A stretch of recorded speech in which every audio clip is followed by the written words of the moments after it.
కుక్కలు కరుస్తున్నాయి అని వాళ్ళు అన్ని కుక్కల్ని తీసుకొని ఒక షెల్టర్లో పాడేయాలి. What is shelter? అవును, షెల్టర్లో తప్పేమిటి? ఇప్పుడు షెల్టర్లో ఫుడ్ పెడతారు, బాగా దాన్ని వాటిని స్టెరిలైజ్ చేస్తారు. షెల్టర్లో అవి ఉంటాయి, రోడ్డు మీద ఉండే బదులు షెల్టర్లో ఉండడం బెటర్ కదా? So now you think of it, a dog, 4 to 5 dogs they use to on street. ఒక లొకాలిటీ వాళ్ళకి అలవాటు ఉంది, వెళ్ళటం, రావటం, తినటం, పడుకోవటం. ఆ ఒక 10 కుక్కల్ని మీరు ఎంత చిన్న రూమ్లో వేసేస్తారు?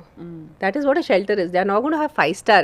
జనాలకి షెల్టర్ అంటే పెద్ద 5 star ఫెసిలిటీస్ ఉంటాయి, everything will be clean, they will have amazing chef made food. No, మీరు ఉన్న షెల్టర్స్ ఇప్పుడు వెళ్ళి చూస్తే జిహెచ్ఎంసీది, యూ విల్ స్టార్ట్ క్రయింగ్. మీకు నిజంగా కళ్ళు నుంచి రక్తం వస్తుంది అది చూస్తే, the condition that the dogs are being put in. You been there? I have been there. That's why I still get, నాకు ఆలోచిస్తే కూడా ఆ విజువల్ నాకు ఒక రకంగా ఉంటుంది.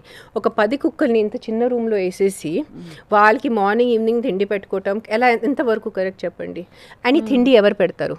For example, we have minimum 10 lakh dogs in and around Hyderabad municipalities. మనకి కొన్ని లెక్కలు 5 లక్షలు అంటున్నాయి, కానీ మీరు అధికారికంగా మీరు కనుక్కున్నది 10 లక్షలు ఉంటాయి. అరౌండ్ కొన్ని మన మండలం ఉంటాయి కదా, అన్ని కలిసేసి say around 50 kilometer radius of Hyderabad center city 10 లక్షలు ఉన్నాయి.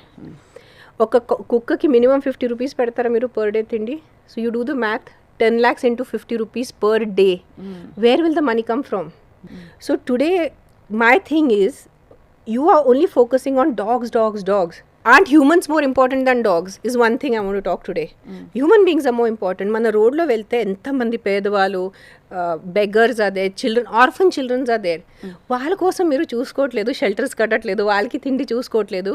కానీ some dogs are biting, so you want to round up all the dogs and put them in one shelter.